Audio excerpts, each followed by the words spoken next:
Mavzudan uzoqlashmaymiz. Aholini toza ichimlik suvi bilan ta'minlash dolzarb vazifalardan biri hisoblanadi. So'nggi yillarda qabul qilingan davlat dasturlari, yirik investitsion loyihalar hamda infratuzilmalarni yangilashga qaratilgan tashabbuslar natijasida ko'plab tuman va qishloqlarda ichimlik suvi tarmoqlari tubdan yangilandi. Olis hududlarga ham toza ichimlik suvi kirib bormoqda. Xususan, davlatimiz rahbarining tashabbusi bilan Surxondaryo mega loyiha To'palang Termiz loyihasi doirasida aholini markazlashgan ichimlik suvi bilan ta'minlash jadal sur'atlarda davom etmoqda. Mavzuni muxbirimiz davom ettiradi.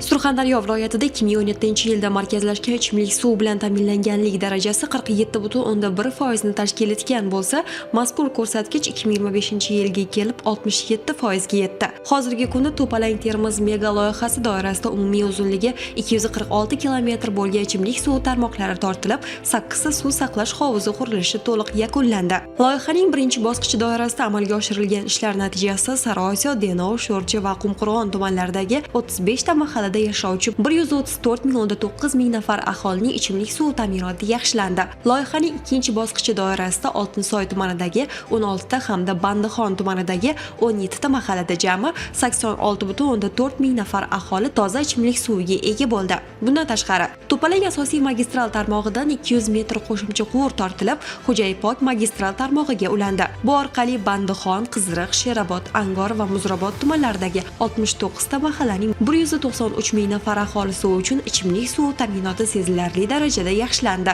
Bugungi kunda xalqimizning hayot farovonligi juda ham oshib bormoqda. Muhtaram prezidentimizning tinimsiz sa'y-harakatlari bilan jamiyatda xalq farovonligi yo'lida ko'plab loyihalar amalga oshirilmoqda. Ana shunday katta loyihalardan biri bu To'palang Termiz loyihasining amalga oshirilishi. Xalqimiz bundan juda ham xursand, chunki toza ichimlik suvi bu birinchi navbatda o'sha sog'lom turmush tarzi faoliyatini yaxshilaydi va shu bilan birgalikda xalqimizning farovon hayotidagi o'sha ko'p jihatlarga albatta amaliy natijasini ko'rsatadi. Hech kim o'ylamaydi, o'sha Termizda ham, Termiz shahrida ham bugungi kunda bu loyihaga qo'l urilgan va albatta toza ichimlik suvi aynan Termiz shahri aholisi uchun ham kirib kelmoqda. Va o'ylaymanki, bugun bizni viloyatimizda mana shu loyihaning amalga oshirilishi ko'p jihatdan xalqimizning farovonligi va sihat salomatligi uchun albatta o'z ifodasini topadi.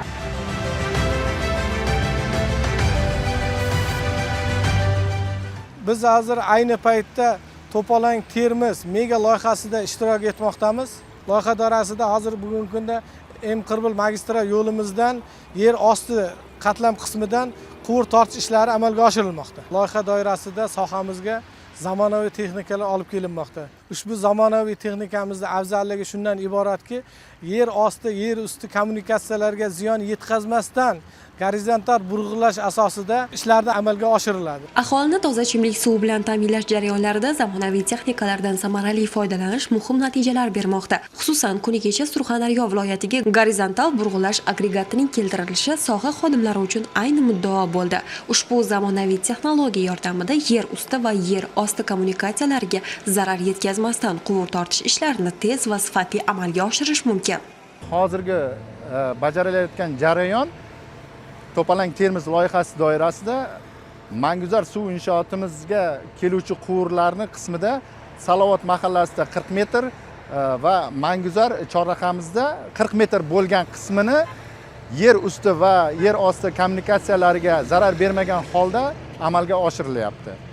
Bu texnologiya eng zamonaviy Xitoy davlat respublikasidan olib keltirilgan va buni samarasi juda ham yaxshi hisoblanadi. Ilgari xuddi shunday ishlar ekskavatorlar orqali mana shu asfalt qoplamalarini qazib, yer osti kommunikatsiyalariga ham ziyon yetgan holda amalga oshirilgan. Ustoz tomonidan ham zarar ko'rilgan. Hozir endi buni afzalligi shundaki, bironta mana shu yer usti asfalt qoplamasiga ham ziyon yetkazilmaydi va yer osti kommunikatsiya kabellariga ham ziyon yetkazmagan holda amalga oshiriladi.